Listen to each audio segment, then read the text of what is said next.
Hello అండి, welcome back to our channel. నేనైతే ఇవాళ పాయసం నేను ఎలా చేస్తాననేది చూపిస్తాను. సో ఇప్పుడు చాలా ఈజీగా అయితే మనం ఎవరైనా కూడా పాయసం చేయడానికి రాని వాళ్ళు కూడా ఈజీగా చేసేయచ్చు. ప్రాసెస్ అనేది చూసేద్దాం. ఫస్ట్ అయితే స్టవ్ మీద నేను ఒక డేక్షా పెట్టుకున్నాను. స్టీల్దైనా ఏదైనా ఒక బౌల్ పెట్టేసుకొని దాంట్లో సగ్గుబియ్యం వేసేసుకొని మంచిగా వాటర్ మనకి ఎంత కావాలో పాయసం అనేది అంత వాటర్ యాడ్ చేసుకోవాలి.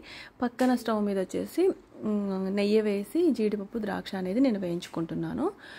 మనం టేస్ట్ బాగుండాలి పాయసము అంటే ఎక్కువ మనం మంచిగా ఇష్టంగా తినాలి అంటే ఒక టెక్నిక్ అండి. మనం సగ్గుబియ్యం ఉడికించేటప్పుడు కొంచెం నెయ్యి అందులో వేస్తే సరిపోతుంది. చాలా బాగుంటుంది అనమాట టేస్ట్ అనేది.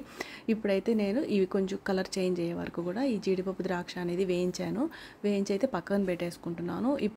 ఇప్పుడైతే మనం నెక్స్ట్ సేమియా అయితే వేయించుకోవాలి. ఆల్రెడీ కొంచెం మిగిలిపోయిన ఈ నెయ్యి మనం ఎందుకు వేస్ట్ చేయాలి, అందులోనే సేమియా కూడా వేసేసుకొని కొంచెం కలర్ చేంజ్ అయ్యే వరకు కూడా అటు ఇటు తిప్పేస్తే సరిపోతుంది అనమాట. కాస్త నెయ్యి సరిపోలేదు, నేను కాస్త నెయ్యి వేసి మరీ వేయించుతున్నాను. ఎంత ఎక్కువగా మంచిగా నెయ్యి వేసుకుంటే అంత ఫ్లేవర్ టేస్ట్ బాగుంటుంది. నాకైతే అట్లా ఇష్టము. సో అందుకని నా మెథడ్ నేను చేస్తున్నాను అనమాట. నాకు ఇష్టమైనట్టుగా అందరు ఇష్టపడతారు ఇంట్లో పాయసం నేను చేస్తే. సో చూస్తున్నారు కదా, ఇప్పుడైతే సన్న సగ్గుబియ్యం అయితే తొందరగా ఉడికిపోతాయి అన్నమాట. సిలికాన్ సగ్గుబియ్యము ఏవేవో అంటారు వీటి పేర్లు. చాలా సన్నగా ఉంటాయి సగ్గుబియ్యం, అవి అయితే తొందరగా ఉడికిపోతాయి. ఇప్పుడైతే నేను వేయించిన సేమియా కూడా వేసేసాను. ఇందులో యాలకులు కూడా ఒక 4 దంచి ఇందులో వేసేసాను. చాలా తొందరగా ఫాస్ట్గా అయిపోద్ది. బ్యాచిలర్స్ కూడా ఈజీగా చేసుకోవచ్చు. ఇప్పుడైతే ఇందులో నేను చక్కెర అయితే యాడ్ చేశాను. మనకి ఎంత షుగర్ యాడ్ చేసుకోవాలనిపిస్తే అంత యాడ్ చేసుకోవచ్చు. నేనైతే కాస్త ఎక్కువే వేస్తాను. షుగర్ కాస్త తక్కువ తినేవాళ్ళు తక్కువ వేసుకోండి, ఇబ్బంది ఏం లేదు. నేను మాత్రం దంచి కొడతాను, ఎక్కువే వేస్తాను అనమాట షుగర్ దీంట్లో. ఇప్పుడైతే మనకి సేమియా సగ్గుబియ్యం 2 బాగా ఉడికిపోయినాయి కదా, నేను ఇప్పుడు వేయించి పెట్టుకున్న జీడిపప్పు ద్రాక్ష కూడా ఇందులో వేసేసాను. దాంతోపాటు కాచి చల్లార్చిన పాలు కూడా ఇందులో పోసేసాను. ఇప్పుడైతే నేను కంపల్సరీగా మిల్క్ మేడ్ అయితే వేస్తానండి, తప్పకుండా వేస్తాను. టేస్ట్ అయితే సూపర్ ఉంటుంది అనమాట. ఖచ్చితంగా మాత్రం మీ దగ్గర ఉంటే కనుక ఖచ్చితంగా వేసుకోండి. టేస్ట్ అయితే నెక్స్ట్ లెవెల్ ఉంటుంది.